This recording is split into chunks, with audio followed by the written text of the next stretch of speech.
Bonjour à ceux qui nous rejoignent. Bonjour à tous. Bonjour. Je crois qu'ils ont leur micro coupé pour l'instant.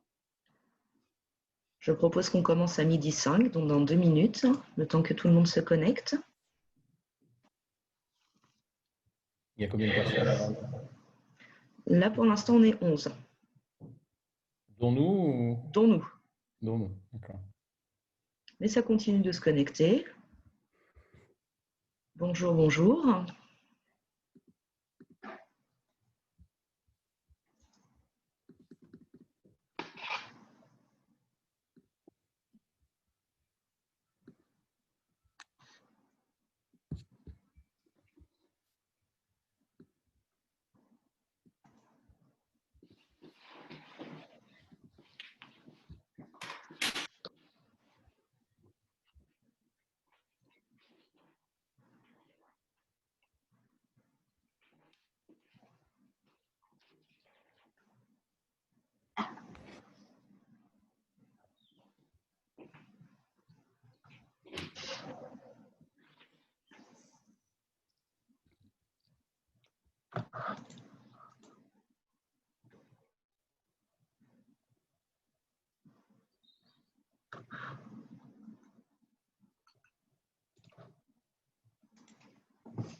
On attend encore une petite minute. Puis on va commencer.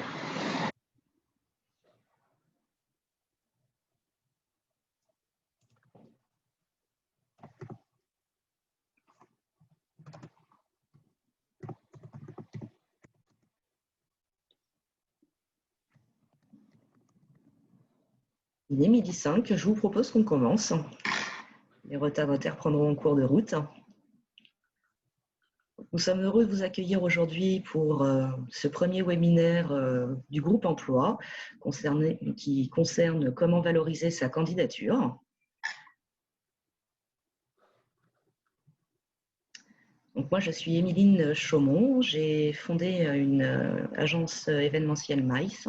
Je suis responsable, je suis dans le conseil d'administration de Respire et membre du groupe emploi. Donc je vais vous refaire un petit peu une genèse de Respire, même si je pense que vous la connaissez tous déjà. Cette association a été initiée pendant le confinement. On s'est rendu compte qu'il y avait quand même des grands besoins à ce niveau-là, au niveau de l'entraide entre les adhérents.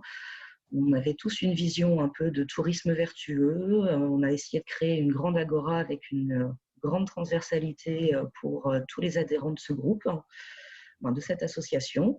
Et c'est pour ça qu'est né le groupe emploi avec vraiment un objectif d'entraide entre tous les adhérents, parce qu'on est autant des stagiaires, des alternants, des chefs d'entreprise, des personnes en recherche d'emploi, des salariés, et on pense que le groupe emploi a toute sa place. Et maintenant, je vais laisser la parole à Caroline ou à Frédéric, je ne sais pas dans quel ordre vous avez décidé d'intervenir. Oui, donc bonjour à tous. Moi, c'est Caroline. Donc, je suis membre de l'association Respire dans le groupe emploi et aussi dans le groupe tourisme handicapable. Et du coup, moi, ma spécialité, c'était c'est le fait d'être chef de produit en fait depuis 10 ans dans des tours opérateurs groupistes. Donc, on est ravis de vous rejoindre, enfin que vous nous rejoigniez pour notre premier webinaire qui en annonce une belle série. Et on va donc aujourd'hui vous parler vraiment des outils un petit peu clés et de base en fait pour une candidature, pour que votre candidature elle soit vraiment percutante et efficace lorsque vous allez vous rechercher votre emploi, que ce soit le premier, que ce soit après 5 ou 10 ans d'expérience. Donc, tout d'abord, on voudrait évoquer l'importance, en fait, avant toute candidature, de faire une recherche approfondie, de sorte à ce que quand vous allez présenter vos outils, que ce soit votre CV ou votre lettre de motivation, ils soient vraiment personnalisés et adaptés au poste et à l'entreprise à laquelle vous l'adressez.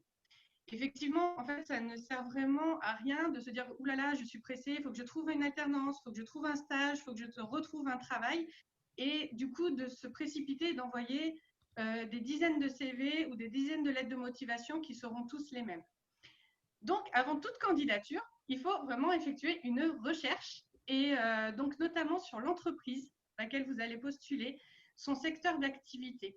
Donc, il va falloir connaître les valeurs, l'historique, l'organisation pour comprendre est-ce que, par exemple, l'organisation, est-ce qu'elle fait partie d'un réseau? Est-ce que c'est une entreprise indépendante? Ces valeurs, est-ce que c'est plutôt le sur-mesure? Est-ce que c'est la destination, l'humain? Enfin, vraiment faire toute cette recherche qui va vous apporter des mots-clés et une meilleure compréhension de l'entreprise à laquelle vous l'adressez et de pouvoir construire votre candidature en fonction de la personne et de l'entreprise à laquelle vous vous adressez. Il faut aussi comprendre le poste, c'est-à-dire que souvent, vous allez répondre à une offre d'emploi. Si ce n'est pas le cas, il va falloir vous renseigner un peu comment fonctionne l'entreprise et quels sont ses besoins pour vous proposer vos fonctions et vos compétences. Mais sinon, il faut comprendre le poste et si vous répondez à une offre d'emploi, il va falloir prendre le temps de l'examiner et de regarder quel est vraiment l'enjeu de ce poste au sein de l'entreprise, les mots-clés qui ressortent et surtout les compétences attendues. Et enfin, dans l'idéal, c'est de déterminer votre contact pour vraiment qu'il y ait ce sentiment que vous vous êtes appliqué, que vous avez pris le temps de connaître et de cibler votre recherche d'emploi. Et donc, de pouvoir savoir à qui vous adressez votre lettre. Parce que parfois, tout simplement, on va mettre directeur de l'office de tourisme. On va vous dire dans l'offre d'emploi, par exemple, merci de l'adresser à monsieur le directeur de l'office de tourisme.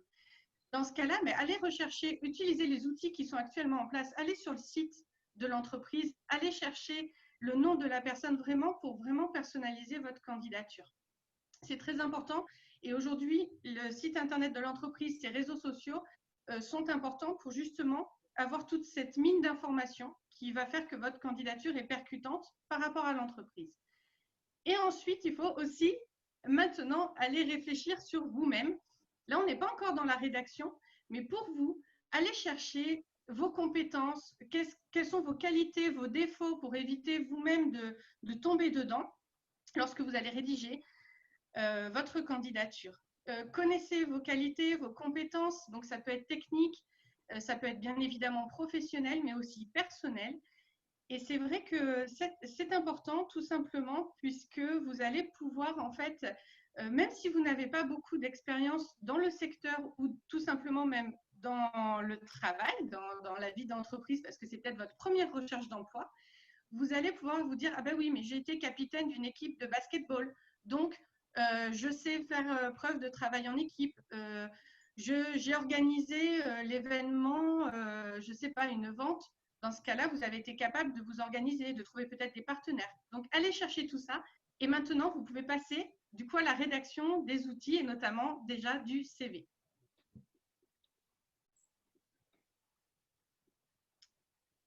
Donc, Frédéric, je te laisse la parole pour le contenu du CV. Qu'est-ce qu'on doit mettre dedans? Merci Caroline. 2 secondes de présentation.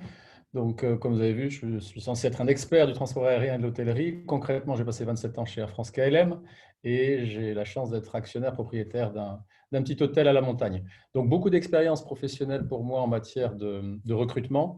J'ai vu beaucoup de CV. J'ai fait appel aussi à des chasseurs de tête pour recruter des postes de direction, parce que j'occupais des postes de directeur en France et à l'étranger. Qu'est-ce que je retiens de nombreuses années de sélection? Qu'il faut être, comme disait Caroline, pertinent. Et pour être pertinent, donc, il faut savoir vous vendre. Donc, cette petite lettre qu'on appelle un CV, qui doit rester courte, parce qu'en général, je n'ai pas passé beaucoup plus que 30 secondes ou 45 secondes sur un CV, même pour un CV pour recruter un directeur des ressources humaines, par exemple, parce qu'on en reçoit beaucoup. Donc, ce CV, il doit d'abord vous correspondre et il n'y a que vous-même qui êtes le mieux placé pour savoir quels sont vos atouts. Donc, selon moi, en tout cas, les CV que j'ai sélectionnés, voilà, on va donner un exemple. Caroline, tu peux mettre voilà, le suivant. On a trouvé celui-là assez pertinent, représentatif de ce que peut être un CV moderne, on va dire, aujourd'hui, en 2021, avec 2020, pardon, on n'est pas encore 2021, dans une situation où dans le domaine du tourisme, il y a beaucoup de candidats et de moins en moins de postes pour l'instant, en espérant que ça change. Donc, il faut aller rapidement au but. Il faut que ce soit clair.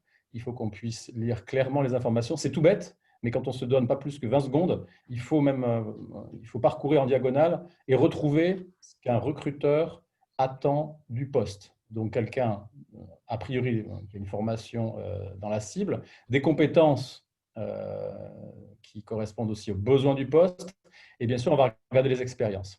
Donc, le CV, toujours sur la forme, doit être à la fois, et c'est tout l'équilibre de trouver quelque chose de dense, c'est-à-dire qu'il faut qu'il y ait de l'information, mais qui ne soit pas décourageant. Il ne faut pas forcément… Alors, ce que je fais quand Caroline disait qu'il fallait être pertinent et ciblé, selon l'entreprise que vous visez, il ne faut pas hésiter parfois à souligner un ou deux mots qui feront tilt pour le lecteur du CV, pour l'entreprise qui va vous lire. Si vous cherchez quelque chose en revenu management, il faut bien sûr, par exemple, on voit dans le CV de la personne qu'on a anonymisée, il faut peut-être mettre plus en valeur le côté revenu management. Donc, dans la préparation des CV, si on fait un envoi de 100 CV, là, il faut parler à 100 entreprises, on peut rester généraliste. Mais si vous répondez à une annonce, comme on prenait l'exemple, par exemple, pour répondre dans un office de tourisme, bien sûr qu'on va mettre en avant ce qu'on a fait en matière de tourisme. Donc, je conseille vraiment d'adapter son CV selon, bien sûr, la cible. Ça paraît tout bête, ça prend plus de temps, mais ça donne de la crédibilité. Et quand je lisais un CV, je sentais que si la personne avait adapté ou pas. Le lecteur, on s'en rend compte. Après, on verra bien que ça se décline aussi dans la lettre que dans l'entretien. On se rend vraiment compte si ce CV a été fait pour moi. Voilà. Après, quelque chose auquel j'accordais aussi beaucoup d'importance, c'est ce qui démarque les personnalités, c'est les hobbies finalement, ce qu'on appelle les projets. Donc, ne pas hésiter à en parler, c'est aussi la personne. On est dans un domaine du tourisme, dans l'hôtellerie, dans l'aérien, un métier de contact, de personne à personne, et on a envie de savoir ce qu'il y a derrière un professionnel. Et c'est souvent ce qui nous constitue, on est tous des bons professionnels, mais les différences, on va les faire aussi sur ce qu'on appelle les hobbies, sur ce qu'on appelle l'after work, des choses comme ça. Donc, il ne faut pas forcément le cantonner tout en bas et petit. Alors, si ce n'est pas la peine non plus de s'inventer d'être monté en haut de l'Everest ou de faire du kitesurf sur un lac, sur un petit lac. Mais il faut essayer de trouver ce que j'appelle les aspérités qui feront qu'on aura envie de vous voir, vous, et pas le CV d'à côté. Voilà, Caroline, on peut passer ensuite à l'étape suivante.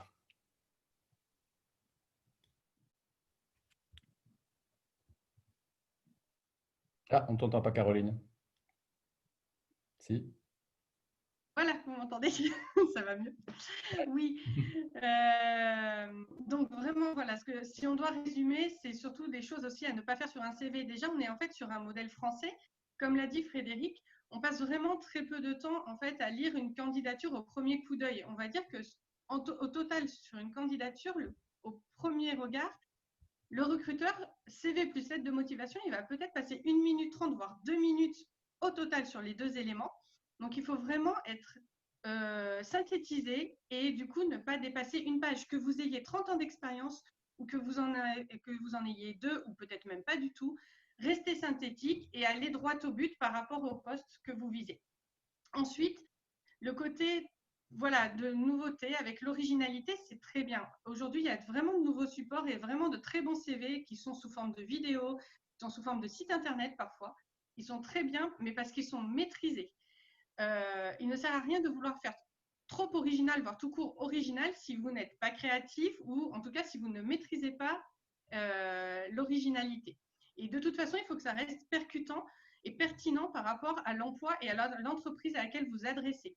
On ne va pas faire la même candidature si on s'adresse pour un poste de, je ne sais pas, comptable ou responsable RH, que si, par exemple, on vise un poste dans la publicité ou la communication ou le marketing. Ensuite, gardez un format régulier.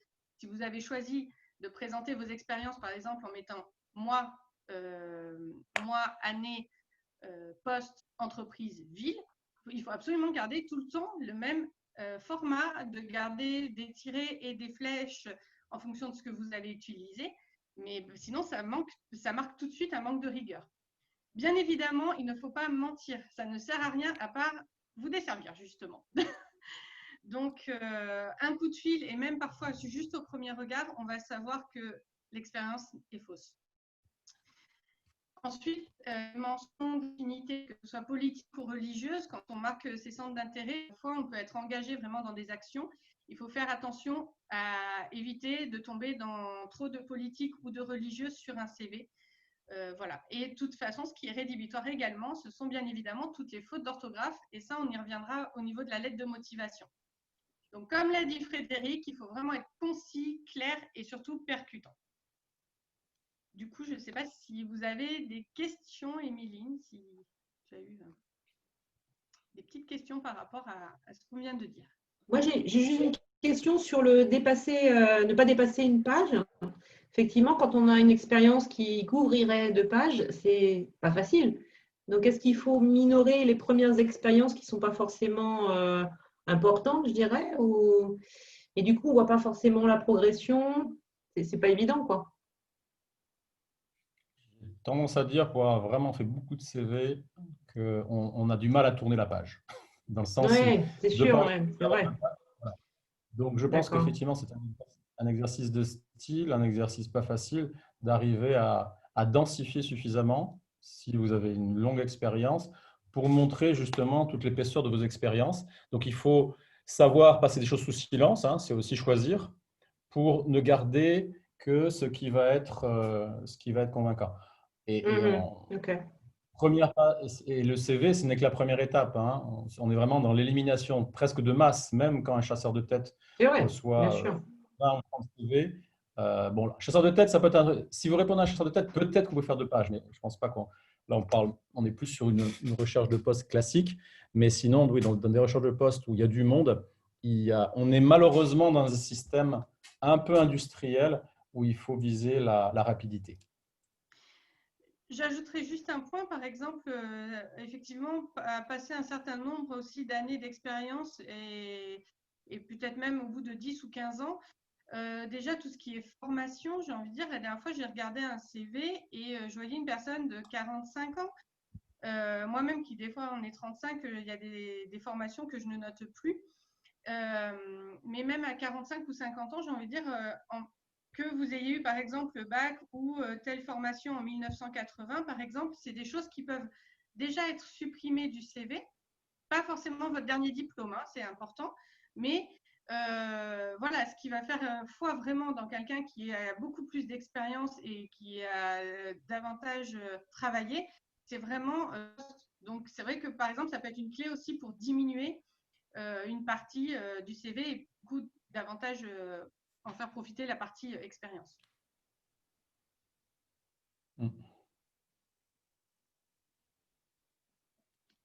Du coup, d'autres questions peut-être? Si moi, j'en ai encore une. Pour le coup, si effectivement on part sur l'idée d'un CV, alors je parle pour moi en effet parce que mon expérience couvre en effet aujourd'hui 2 pages, mais est-ce qu'en réduisant sur une page, le fait de raccorder un profil LinkedIn qui, pour le coup, diffuse beaucoup plus l'expérience, ça peut être gênant ou pas selon vous? Ou c'est un plus justement que sur LinkedIn, c'est plus étoffé? Parce que forcément, tous les recruteurs vont sur LinkedIn, hein. Tout dépend, mais là aussi, encore une fois, mettez-vous à la place du recruteur. En tout cas, au moment de l'étape du CV, le recruteur, il n'a pas encore LinkedIn. Il reçoit une pile de 50 CV ou 100 CV. Il ne va pas aller sûr que si vous faites partie de la shortlist des 10, peut-être qu'il va aller sur LinkedIn. Mais il faut d'abord passer l'étape de la shortlist. D'accord. Il faut être, encore une fois, on ne va pas se répéter, mais voilà, il faut essayer d'appliquer ce qu'on vous suggère, ce qu'on vous propose. Ok. Parce que c'est ça, hein. On est vraiment dans cette situation où il faut passer la première barrière, trouver l'intérêt du recruteur et faire partie de la deuxième pile, quoi. Alors, ça peut être aussi, c'est vrai que, comme disait Caroline, je ne l'ai pas fait, hein, mais de recevoir un CV en ligne, parce que voilà, on peut mettre des hyperliens dessus, mais encore une fois, dans la première étape, en général, on ne fait que le regarder à l'écran, on n'a pas le temps d'aller cliquer sur… Ça, on le fait après, éventuellement. Dans la première phase, même si c'est du digital, on va lire que la première page, quoi. Toujours Ok, dans un souci merci. de rapidité et de gestion du temps qui est la denrée la plus rare dans une entreprise ou sur Terre. À l'inverse, par contre, le profil LinkedIn va être intéressant si justement c'est un recruteur qui a décidé aussi déjà d'aller voir et d'aller se servir des réseaux sociaux. Et ça sera le sujet d'un prochain webinaire, effectivement, d'utiliser ces réseaux sociaux et bien justement LinkedIn et comment bien l'utiliser pour se faire repérer éventuellement sur les réseaux sociaux professionnels. Donc, on va passer à la lettre de motivation. Donc, en fait, là, vous avez fait votre CV et vous l'accompagnez forcément d'une lettre de motivation. Il faut, en fait, vous bien comprendre toujours cet impératif que, voilà, on est très limité dans le temps pour le recruteur. Il va vraiment faire ses piles, je garde, peut-être ou pas du tout. Et du coup, votre lettre de motivation, elle doit vraiment avoir l'objectif principal de démontrer rapidement que vous êtes le candidat idéal, que vous avez fait toute la différence.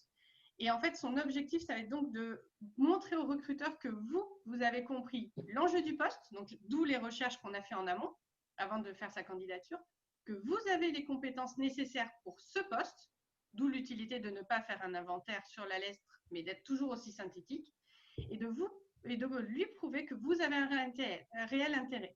C'est-à-dire que vous avez un réel intérêt dans son entreprise et pour ce poste, pour l'aider à se développer et à pérenniser son entreprise et son activité, mais que lui aussi va trouver un réel intérêt en vous.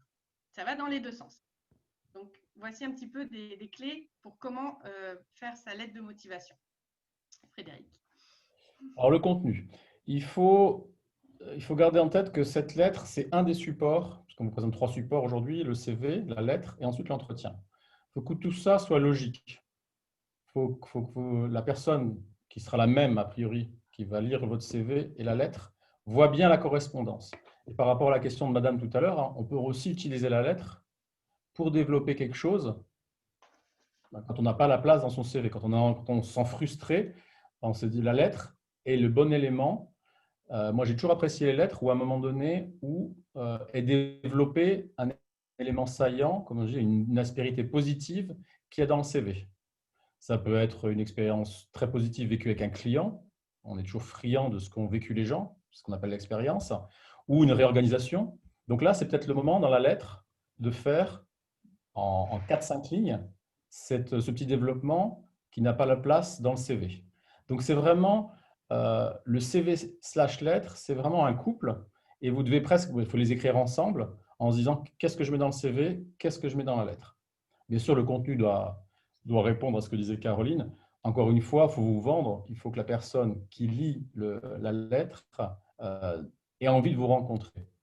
Donc là aussi, il faut qu'elle soit courte, il faut qu'elle soit lisible, donc pas des interlignes tout petits, je suis dans l'aspect forme, mais qui est essentiel. Quand je recevais une lettre avec tout petite interligne, ben, je n'avais pas envie de lire parce que tout recruteur, tout professionnel qu'il est, il peut être un peu feignant aussi. Il va à la facilité et bien sûr, il va rechercher les informations pertinentes. Bien sûr, donc l'orthographe doit être parfaite. Il faut, j'aimais bien en tout cas, retrouver dans ces lettres, à un moment donné, quelque chose, une réussite, là aussi dans les aspérités positives que vous devez mettre dans une lettre, et essayer de développer voilà, une réussite que vous avez eue sur le plan professionnel qui donnera au lecteur l'envie de vous lire. Et encore une fois, c'est vrai que c'est jamais simple de s'exprimer à l'écrit ou à l'oral, mais il faut faire des phrases courtes. On n'est pas là pour faire du Proust, on est là pour faire quelque chose, encore une fois, d'efficace. Il faut pas que c'est votre premier élément de communication, donc il ne faut pas le rater. Et elle doit être le plus vivant possible. Et là aussi, elle doit aussi préparer de se dire, ben voilà, on est optimiste, on est confiant en nous. Elle doit préparer aussi l'entretien. Donc, il faut aussi ne pas hésiter à faire référence à l'entretien où vous pouvez aussi développer des choses. Il faut presque faire un peu de teasing. Encore une fois, il faut se mettre dans cette dynamique où on passe les étapes et la lettre doit tendre une perche au lecteur pour dire « Ah, j'ai envie de savoir ce qu'il y a derrière cette personne » et c'est à ce moment-là que je le mets dans la lettre. Caroline, à toi.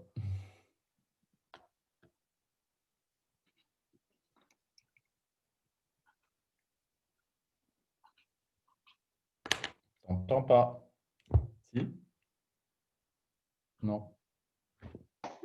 Vous m'entendez mieux.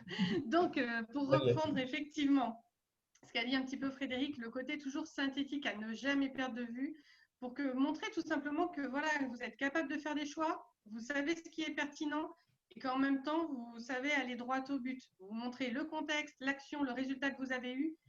Tout de suite, c'est beaucoup plus percutant et ça parle à un recruteur. Utilisez aussi du vocabulaire professionnel et adapté au secteur. Tout de suite, on voit que vous maîtrisez aussi du coup le secteur dans lequel vous parlez. Si c'est de l'hôtellerie, il y a des termes qui s'utilisent. Si c'est dans le tourisme, si c'est dans le marketing plus approprié, vous pouvez utiliser ces termes-là. Tout de suite, le recruteur, il est plongé dans l'univers et il voit que vous le maîtrisez. Donc voilà, donc ne pas faire un inventaire, ça ne sert à rien, à part ne pas donner envie de lire. Toujours mentir ou surestimer vos connaissances. Comme le dit Frédéric, dans une perspective d'entretien, de toute façon, ça va vous desservir. Et ça vous fait perdre du temps à vous et aux recruteurs. Mentionnez vos prétentions salariales, sauf si vous y avez été invité. Parfois, dans les offres d'emploi, le recruteur précise que le candidat doit mentionner ses prétentions salariales. Donc là, vous pourriez le mettre. Parfois, vous avez postulé à un poste parce que vous avez entendu parler, ça marche beaucoup aussi le réseau, dont on parlera aussi lors d'un prochain webinaire, parce que c'est une personne ou quelqu'un qui vous a mis en contact. Dans ce cas, il ne faut pas, sur la lettre de motivation, s'étaler sur ce contact-là et en faire quasiment votre argumentaire. Par contre, ce qui peut être judicieux, c'est de lier une lettre de recommandation ou de mettre cette référence avec son accord dans votre CV, par exemple. Et enfin, les fautes de grammaire et d'orthographe sont vraiment rédhibitoires.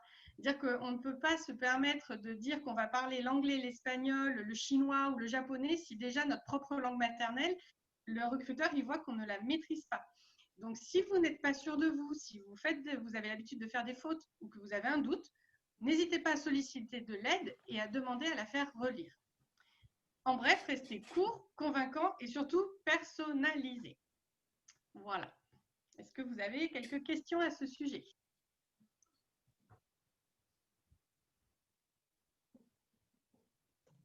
Il n'y a pas de questions sur le chat. N'hésitez pas à ouvrir vos micros si vous en avez besoin. Du coup, de toute façon, on pourra revenir aux questions à la fin du webinaire. Donc, on va passer à l'entretien maintenant. Donc, félicitations, vous avez fait votre CV, vous avez fait votre lettre de motivation, le recruteur a jugé votre profil pertinent et il vous convoque à un entretien. Déjà, petite note, lorsqu'il vous appelle pour vous convoquer, rendez-vous disponible et si vous ne l'êtes pas, n'hésitez pas à proposer un rappel et lui demander ses disponibilités pour ne pas perdre ce premier contact qui est très important. Donc là, vous allez vous rendre à l'entretien qui donc contient 3 phases très importante, la préparation. Donc ça, vous avez déjà fait 80% du travail en amont. Lorsque vous allez être convoqué à un entretien, il faut également vous préparer. Ensuite vient le moment de la rencontre, qui là doit être véritablement un échange et un partage et de la compréhension de la part de l'employeur comme du candidat. Ne voyez pas ça comme un élément piège, mais vraiment comme un échange et un moment de compréhension. Et ensuite, il y aura le suivi de l'entretien pour garder le contact, avoir votre réponse et le cas échéant, progresser pour une prochaine candidature. Frédéric, je te laisse développer tout ça. Alors, comme on dit souvent, la vie est un théâtre. Et le moment de l'entretien, de votre entretien d'embauche, c'est une pièce particulière. Il ne faut jamais oublier que 80% de la communication est non verbale. Donc là, juste quelques petits tips, quelques petits conseils que je vous donne avant de parler du contenu. C'est que dans un entretien, il faut parler, bien sûr, on va dire des mots, mais c'est votre corps aussi qui parle. Donc un exemple, en tout cas, par exemple, les personnes que j'ai eues en entretien qui ne me regardaient jamais dans les yeux, c'était déjà pas un bon point. C'est tout bête, mais comme on en est impressionné, on oublie souvent, effectivement, tout cet aspect corporel. Alors, après, si vous voyez que la personne, parce qu'on peut avoir aussi des recruteurs qui sont un peu timides, dans ce cas-là, il ne faut pas non plus insister. Donc, toujours un petit peu se mettre en phase, je veux dire, avec la personne qui est en face. Et ça c'est assez clé. Donc, il ne faut pas non plus le singer ou l'imiter, mais il faut aussi être à l'écoute du corps de la personne, de ses yeux, de ses mouvements, pour ne pas être complètement en décalage. Bon, bien sûr, il faut être pertinent dans ce qu'on raconte. Donc là aussi, il faut reprendre les éléments du CV, un ou deux éléments, et les développer et continuer à développer, faire référence à son CV et à sa lettre de motivation par des exemples que vous aurez évidemment préalablement choisis, comme l'a dit Caroline. Tout ça, ça se prépare. Donc il faut se dire, quelles sont les 3 ou 4 informations ou les 3 ou 4 petites histoires que je vais lui raconter. Vous savez, maintenant à la radio, à la télé, on parle beaucoup de storytelling, voilà, aussi bien pour une marque que pour un individu. Mais ce que vous vendez, c'est vous-même, c'est votre marque personnelle. Donc ça passe à travers des expériences. La préparation passe aussi, je l'ai fait pour moi-même, je l'ai fait faire à des amis ou des collègues, par des simulations. Surtout si vous avez un entretien avec un enjeu important, c'est le poste de votre vie, n'hésitez pas à demander à quelqu'un autour de vous, un proche qui vous fait confiance, de le simuler. C'est-à-dire que vous dites, ben voilà, j'ai un quart d'heure, pendant un quart d'heure, tu vas jouer la personne qui va me recruter, qui va faire l'entretien. Et on apprend énormément de choses. Alors, même idéalement, si vous avez le temps, c'est de vous filmer. La personne vous filme pendant ce temps-là. Elle vous montrera quand est-ce que vous clignez des yeux, quand est-ce que vous fermez les yeux, est-ce que vous bougez, pas assez, trop. Et surtout sur le choix des mots. Donc, tout ça, c'est clé. Et j'ai vraiment vu la différence entre des candidats et des candidates qui avaient fait ces simulations et d'autres pas. Alors, bien sûr, on est tous plus ou moins bons sur une scène de théâtre, on va dire, ou en communication. Mais même les bons ne perdront jamais du temps à s'entraîner plus. Et puis les mauvais, entre guillemets, auront tout à gagner à faire ces simulations. Donc c'est vraiment très, très, très important. Le tempo aussi doit être important dans le débit et dans les questions-réponses. Il faut savoir de temps en temps faire un peu de silence, car c'est pendant ces silences que la personne va vous regarder. Ça peut être un silence qui est voulu pour déstabiliser un petit peu le candidat. Donc, à vous de laisser un petit silence s'installer et bien sûr de reprendre l'avantage. Donc, tout ça vraiment s'apprend, se simule et parfois, et je conseille aussi d'aller faire un entretien un peu à blanc. Alors, je m'explique. C'est s'il y a un poste qui vous intéresse moyennement, allez faire l'entretien. Ça permet d'avoir de la pratique pour le jour où il y aura un entretien, on va dire, stratégique pour vous, d'avoir eu peur des blancs ou d'avoir eu peur de trop de questions ou parce que aussi, toutes les personnes qui font des entretiens, il y a des gens bienveillants, naturellement bienveillants, puis il y a des gens qui sont un peu plus retors. Et c'est qu'avec l'expérience, on arrive à s'en sortir, à bien faire encore mieux que les bienveillants, parce que c'est plus facile, mais aussi à déjouer un petit peu les pièges des retors. Il faut être naturel. C'est la base, je pense, et je sais pas que je pense, je suis certain, dans l'entreprise et aussi avec les clients. Donc, restez naturel. Surtout, on parle de théâtre, mais pas pour inventer un personnage. D'accord ? Le sens théâtre, c'est que tout le monde vous regarde. Quand je dis la vie est un théâtre, c'est qu'en permanence, on est regardé. Mais, en tout cas, en entreprise et face à un client, il faut toujours être le plus naturel possible.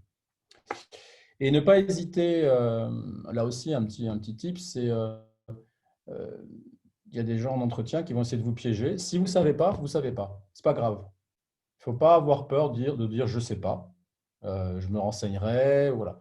Donc, faire part, être un peu humble, bien sûr, pas pendant tout l'entretien, mais fait aussi partie de la qualité d'un profil. Voilà, de façon un petit peu résumée, quelles informations et quels conseils je peux vous donner. On peut en parler des heures, mais déjà, si vous essayez d'appliquer tout ça, je pense que vous serez mieux armé la prochaine fois. Caroline, à toi. Oui, et donc voilà, toujours un petit récapitulatif donc sur plein de points qu'on a vus importants, donc notamment arriver en retard ou ne pas être préparé sont vraiment des signes de manque d'intérêt quelque part, puisque surtout, par exemple, se préparer, ça passe aussi par repérer les lieux, notamment si vous êtes, par exemple, si vous ne connaissez pas la ville, il faut vous renseigner sur les conditions de circulation et éventuellement anticiper les éventuels problèmes justement que peuvent être les transports en commun ou la circulation. Ça passe aussi par une tenue adaptée, mais pas forcément, on n'a pas forcément besoin d'être costard-cravate. Tout dépend, pareil, du poste et de l'entreprise à laquelle vous postulez. Je veux dire, vous n'allez pas peut-être vous vêtir de la même façon, de la même façon si vous êtes dans un objectif sur un hôtel 5 étoiles que si vous êtes dans l'objectif d'être chef de produit dans un tour opérateur. Aussi, tellement, voilà, le fait de devoir être naturel, c'est très important puisque, en fait, par exemple, quand vous allez rentrer dans l'entreprise, si vous êtes trop stressé, vous allez, en fait, occulter tout ce qui entoure et ce qui peut vous aussi vous faire dire, bah, tiens, je vois comment l'entreprise est organisée, je vois pénétrer dans les lieux d'une entreprise, c'est déjà comprendre son organisation et comprendre sa vie. Et la base de la politesse, c'est quand même de saluer et surtout que potentiellement, ce sont vos futurs collègues. Et donc, c'est très important. Ce sont toujours les premières impressions. Aussi, se penser en infériorité. C'est-à-dire que ayez confiance en vous, c'est important. Il ne faut pas être imbu de sa personne, mais il faut être en confiance parce que si le recruteur a pris le temps de vous appeler, de vous convoquer à un entretien et de vous y accorder du temps, c'est qu'il estime que votre profil est intéressant et que voilà, vous avez toute légitimité à être là aujourd'hui en face de lui. Ensuite, voilà, de rester flou ou à l'inverse de trop parler ou détailler. Ce n'est pas bon, ça Frédéric l'a évoqué. Restez loyal en fait envers vos anciens employeurs, quelle que soit la fin de la situation et la fin de votre emploi. Il ne faut jamais critiquer son employeur, quoi que puisse peut-être dire même le nouveau recruteur. Il faut vous, en tout cas, garder votre loyauté sans pour autant jeter des fleurs à tout va, mais être simplement loyal. C'est aussi une preuve de respect envers ses anciens employeurs, enfin ses anciens collègues. Ensuite, parfois, on est tellement préparé, parce que là, on a vu avec Frédéric que c'est important de bien se préparer, mais à l'inverse, il ne faut pas être surpris de peut-être certains exercices, parce qu'en fonction des postes, on va vous demander vraiment de faire des exercices concrets en entretien, pratiques, que ce soit sur le management, que ce soit sur la création de circuits, que ce soit sur une mise en situation, et en même temps par certaines questions tout simplement. C'est-à-dire que vous allez être tellement préparé ou avoir regardé certaines questions que il ne faut pas vous laisser déstabiliser parce que finalement, ce sont d'autres questions qui sont posées. Ayez toujours confiance en vous, vous savez ce que vous voulez, vous avez fait votre recherche. Et comme dit Frédéric, si vous ne savez pas, il faut simplement l'admettre et ça prouve aussi au futur employeur que vous êtes capable de reconnaître vos limites et de ne pas mentir. Et enfin, ne quittez jamais un entretien sans savoir la prise de décision du recruteur, le moment où il va revenir vers vous. C'est très important parce que ça vous permet de le relancer et ça va légitimer effectivement le fait que vous puissiez à ce moment-là dire voilà, on devait se recontacter le 30 septembre, nous sommes le 3 octobre, je me permets de revenir vers vous pour savoir ce qu'il en est de la situation, enfin de votre décision. C'est très important pour le suivi et pour relancer. Donc voilà, j'espère que déjà toutes ces informations vous aideront dans votre candidature et à affronter les prochains entretiens pour trouver du travail, trouver votre nouvel emploi. Est-ce que vous avez peut-être des questions?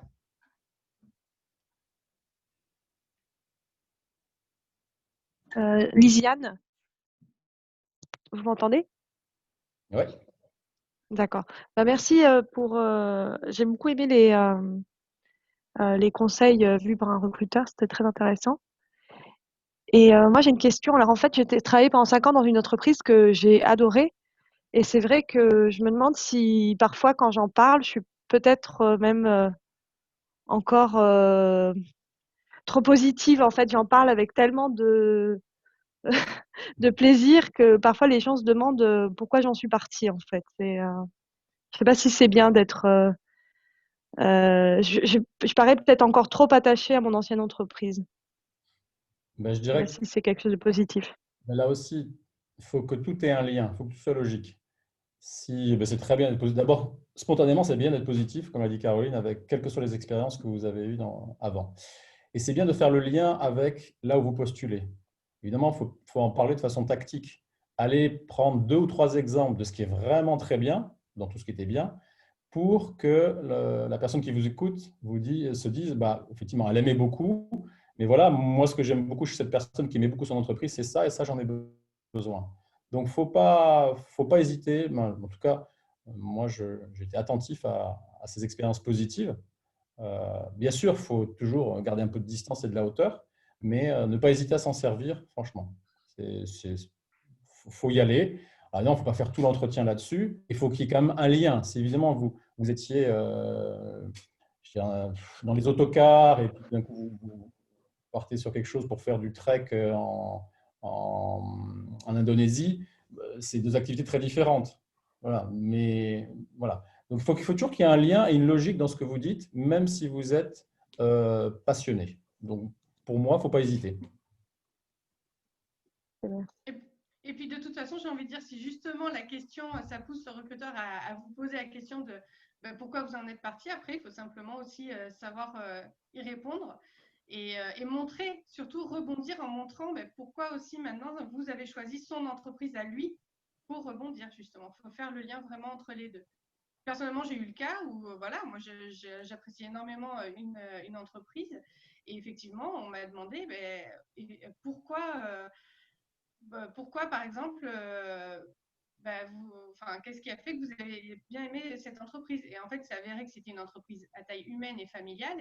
Et c'est ce sur quoi aussi j'ai rebondi par rapport à la relation client, par rapport à l'esprit d'entreprise et aux valeurs qui sont défendues. Ça peut être vraiment des points à appuyer et qui montrent en fait ce qui vous aussi vous épanouit en fait et qui fait que vous allez être épanoui dans la nouvelle entreprise. Ok. On peut aussi utiliser, par exemple, le fait que on a des bonnes relations et que ça crée un réseau. Enfin, on a du... Bien sûr, tout à fait. C'est un bon argument en disant, voilà, c'est des gens qui vont m'aider et tous les gens qui vont m'aider vont aussi aider la future entreprise dans laquelle je vais être. Donc, tout ça, c'est positif. Alors après, encore une fois, hein, faut pas que, là aussi, il faut que vous gériez le tempo de votre entretien. Si vous savez qu'il y a 20 minutes d'entretien, ne passez pas 15 minutes à faire le, à décrire. l'éloge de l'entreprise. Voilà. Mais par chance, quand vous avez aimé ce que vous avez fait pendant 5 ans, c'est pour vous une arme énorme, en tout cas des arguments énormes. Oui, et puis Donc, si je peux me n'hésitez pas. permettre de rajouter, ça démontre aussi votre engagement justement sur un poste et votre intégrité. Donc, c'est plutôt pas mal pour un recruteur de voir que dans votre job, vous êtes engagé, indépendamment du fait que vous ayez quitté l'entreprise, hein, mais c'est plutôt pas mal. Donc, il faut essayer de le tourner de façon à insister sur votre investissement passé et donc futur pour le poste. Il faut juste aussi, selon moi, quand même bien expliquer pourquoi vous êtes parti, parce qu'à un moment donné, Exactement. Oui. j'adorais mon patron, mais j'ai quand même voulu partir. Là, il faut être cohérent et pertinent. C'est Ah, là c'est où sûr. vous avez bien soigné ça. Voilà, si vous avez bien soigné ça, après, vous pouvez y aller. Mais sinon, il ne C'est faut pas sûr. trop. Voilà. Sinon, on se dit, Ouais, tiens, faut est-ce que bien j'ai doser. un menteur ou une menteuse? Bien sûr. Ok.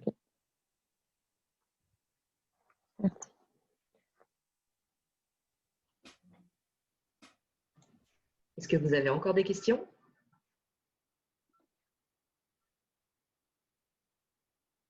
Moi, j'en aurais une sur une fois que le CV, la partie relance, à quel moment on peut être le plus crédible pour relancer si effectivement on n'a pas de retour? Parce que c'est vrai qu'aujourd'hui, les recruteurs sont certainement énormément sollicités. Est-ce qu'il faut un délai de 10 jours, 15 jours? Est-ce que, voilà, selon vous? Alors, des fois, vous allez avoir une date limite des candidatures. Donc, Oui. ça va vous aider déjà pour avoir une idée de se dire si c'est la date limite est au 30 septembre. Moi, je laisse toujours en général 4 jours en plus de la date limite pour savoir si déjà il y a eu un retour. Laissez le temps, même peut-être une semaine. Après, ça dépend s'il y a écrit poste à pourvoir immédiatement. Je pense qu'il ne faut pas trop tarder. Et effectivement, ça peut être tout simplement judicieux de passer un petit coup de fil à l'entreprise en disant voilà, j'avais vu tel poste, j'ai adressé ma candidature, je voulais savoir où en est le recrutement. Je veux savoir où on est. Pas de passé, toujours de l'action et du présent aussi. Au passage. Enfin, je sais pas, peut-être Frédéric, qu'en penses-tu? Toi qui as C'est vrai que c'est une boîte noire, hein. Je comprends tout à fait la question parce que souvent, les entreprises ne donnent pas de feedback, ne donnent pas du tout d'informations. Et souvent, quand on est candidat, on n'a pas toujours un numéro de téléphone ou un contact, à part le mail générique ou une adresse. Exactement. Là, c'est très difficile. Et de plus en plus, de ce que j'ai lu, c'est que les entreprises ne sont plus dotées des moyens pour répondre. Donc, parce que vous soulevez une vraie question, qui est souvent une question de souffrance, un peu quand on cherche un job. On écrit beaucoup, beaucoup, et on a très peu de retours, même négatifs. C'est-à-dire qu'aujourd'hui, les entreprises, que ce soit une PME, et moi je vois, comme je disais, j'ai la chance d'avoir un petit hôtel avec 3 personnes en permanence et 3 saisonniers. Je reçois beaucoup de CV et j'ai pas le temps, et l'équipe n'a pas le temps de répondre. Et ça vaut malheureusement, bon, c'est un exemple, mais je sais que je ne suis pas le seul à ne pas répondre. Et même les grosses entreprises, je vous parlais donc d'Air France, on recevait des milliers de CV. Alors là, on pourrait presque, c'est encore un autre sujet, comment une multinationale traite les CV. C'est souvent même des machines, maintenant souvent des robots avec l'intelligence artificielle. On scanne les CV. Et ça, c'était encore un autre domaine, on aurait pu y passer du temps. D'où l'importance aussi, si on revient tout un peu au début, d'avoir des CV pas trop compliqués pour que ces robots les lisent, qui font un premier tri. Donc là, évidemment, il n'y a pas de réponse. Donc, c'est vrai que c'est vraiment une opération, il faut être zen et croire en soi. Et alors, pour revenir à la question plus précise, effectivement, si vous avez écrit précisément à une personne ou une entreprise que vous connaissez, moi je trouve que c'est bien, comme disait Caroline, passer le délai de la fermeture des inscriptions, d'appeler ou de réécrire. Ça montre aussi l'intérêt, hein. Donc il ne faut pas hésiter à le faire. Mais c'est rare qu'on puisse le faire, en fait, malheureusement. C'est ça. J'aimerais ajouter une chose en fait à laquelle je pense, notamment sur les CV et sur les entretiens. Parfois, très peu souvent, nous allons avoir des retours négatifs. Faut vraiment pas hésiter, moi je trouve, enfin personnellement, moi je pense qu'on peut toujours trouver un contact. Après, il aboutit ou pas, mais il faut vraiment, je pense, trouver un contact et ne pas hésiter à essayer, en tout cas, même si c'est à l'accueil, d'avoir au moins le nom du service, le numéro direct, dans la mesure du possible. Tout dépend, c'est pareil, si on est sur une multinationale ou des réseaux tels les hôtels Accor, ou si on est sur une entreprise, une petite agence de voyage sur mesure qui est indépendante, des choses qui vont être plus faciles à avoir. Mais quoi qu'il en soit, j'ai envie, toujours réécrivez, même si c'est négatif, enfin si c'est négatif dans l'idéal, j'ai envie de dire appeler, parce que sinon le recruteur il ne va pas vous expliquer pourquoi c'est négatif, mais notamment après un entretien, mais même par rapport à un CV, mais surtout après un entretien, si vous avez une réponse négative, souvent l'employeur il va prendre le temps de vous appeler et de vous dire non, vous n'êtes pas retenu. S'il vous écrit simplement un courrier, n'hésitez pas lui à le contacter pour lui demander pourquoi.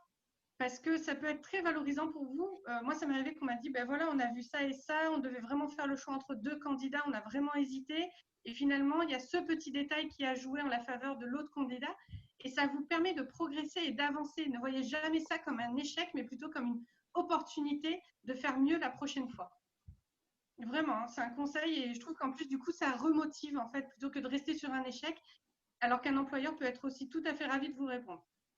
Après, sans vouloir vous décourager, ça m'est arrivé de faire 8 heures de route, de faire 4 heures d'entretien et de ne pas avoir l'employeur n'a pas voulu me répondre et m'expliquer pourquoi. Mais c'est pas grave, tant pis, ça tombe bien, ça veut dire que c'était peut-être pas la bonne entreprise, de toute façon.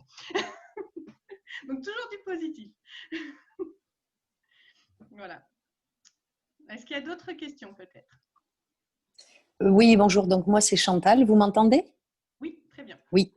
Donc moi, j'ai eu travaillé dans le tourisme quelques années et là, ça fait 8 ans où je suis plus dans ce secteur d'activité et je souhaite y revenir. Et du coup, ma question, je suis peut-être un petit peu hors sujet par rapport au CV, lettre de motivation et entretien, mais avant d'arriver à ce stade-là, est-ce que le marché aujourd'hui, avec la crise Covid, est porteur en fait? C'est ça? Quelle bonne question. Parce que je suis accompagnée par l'APEC et quand à l'APEC, je dis mais moi je veux retourner dans le tourisme, oh là là, mais vous êtes folle, c'est pas le bon secteur, etc. Donc voilà. Je pense qu'il faut rester très positif. Je parlais de mon expérience, toujours de petit hôtelier en montagne. Comme vous le savez, donc le tourisme sur des zones touristiques où il y a de la nature, où il y a de l'espace, a très bien marché. Donc, si vous voulez retourner dans le tourisme, visez le tourisme nature. Déjà, là, il y a de la demande. Oui. Moi, j'ai fait une saison d'été aussi bonne, et ce que j'entends, les campings, tout ce qui est vraiment nature. Donc là, et je pense qu'il va y avoir un transfert, parce que les hôtels en ville sont fermés ou quasiment fermés. Toutes les grandes institutions de tourisme dans les grandes villes aujourd'hui sont vides. Donc voilà.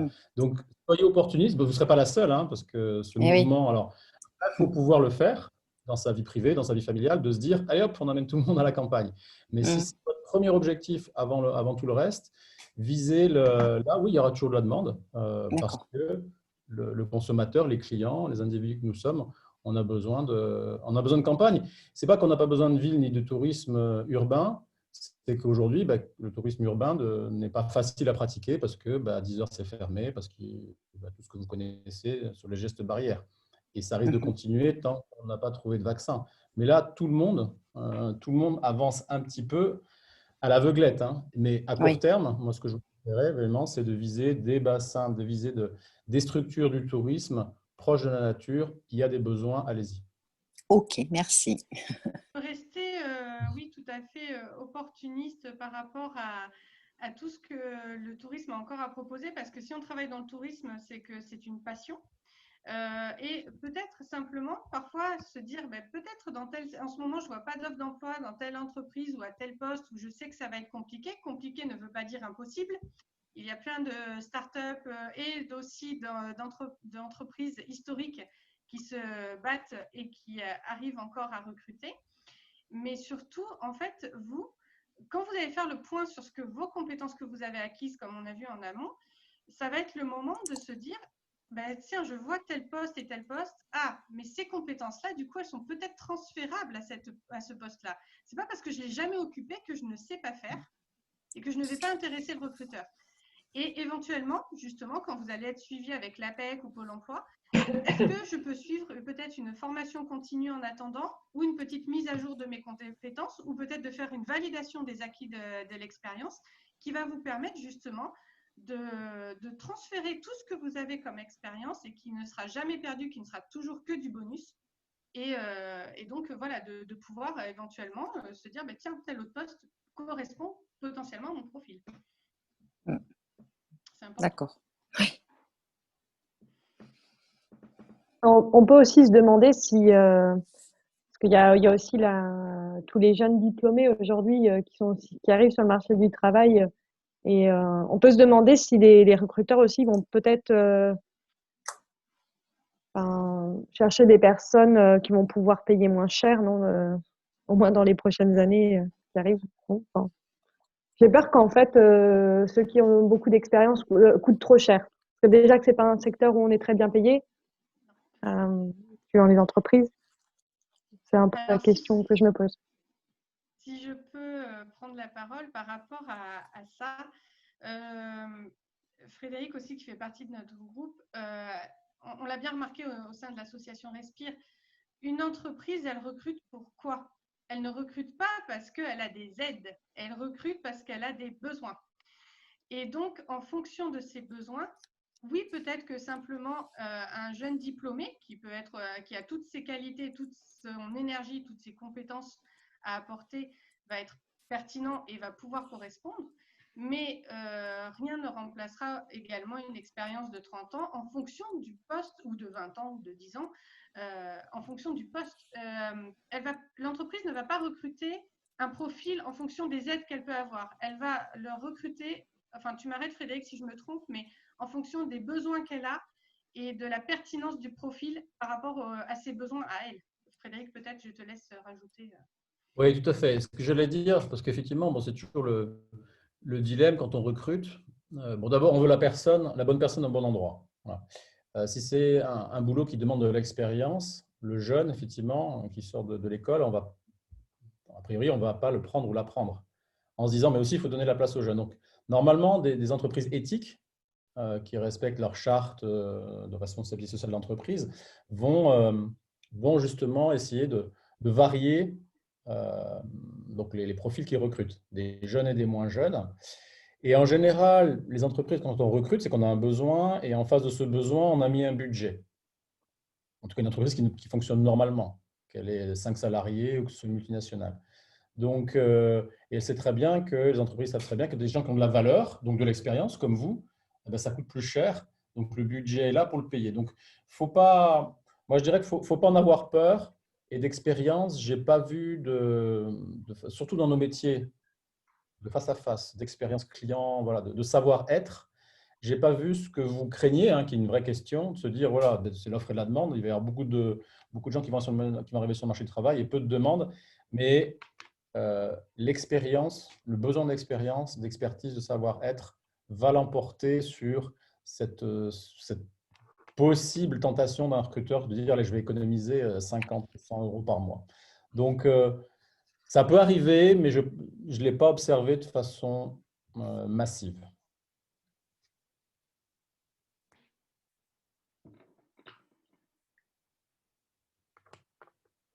Est-ce que peut-être vous avez d'autres questions? questions?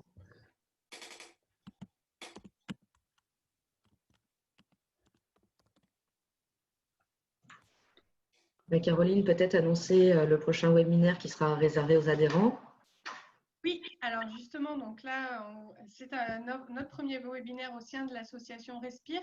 Déjà, je vous encourage à nous rejoindre dans cette aventure donc, qui a été créée, comme l'a expliqué Émiline, depuis le début du mois de mars, où on voit justement que notre secteur, malgré tout ce qu'on peut entendre, est très dynamique et fait preuve de résilience et de renouveau. On s'encourage tous ensemble à aller vers l'avenir et vers demain. Et on a vu qu'ici, il y avait beaucoup aussi de choses positives et que du coup, l'avenir est beau et il faut y croire. Et nous, on y croit, donc rejoignez-nous. Et pour le prochain webinaire, donc, on va aborder l'importance des réseaux, du réseau professionnel et des réseaux sociaux notamment, et justement peut-être de ces nouvelles formes de CV qu'on peut voir apparaître et qui peuvent être pertinents sur un profil dont on a parlé d'ailleurs avec une participante au niveau de LinkedIn.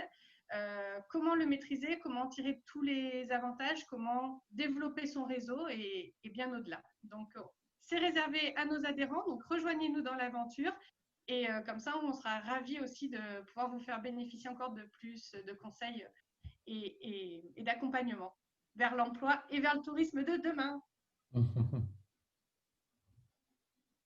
La date n'est pas fixée pour ce prochain webinaire? Je crois que nous l'avons prévu, si je ne me trompe la date pas, est fixée. Le 6 octobre. Le 6 octobre, donc à la même heure. D'accord, merci.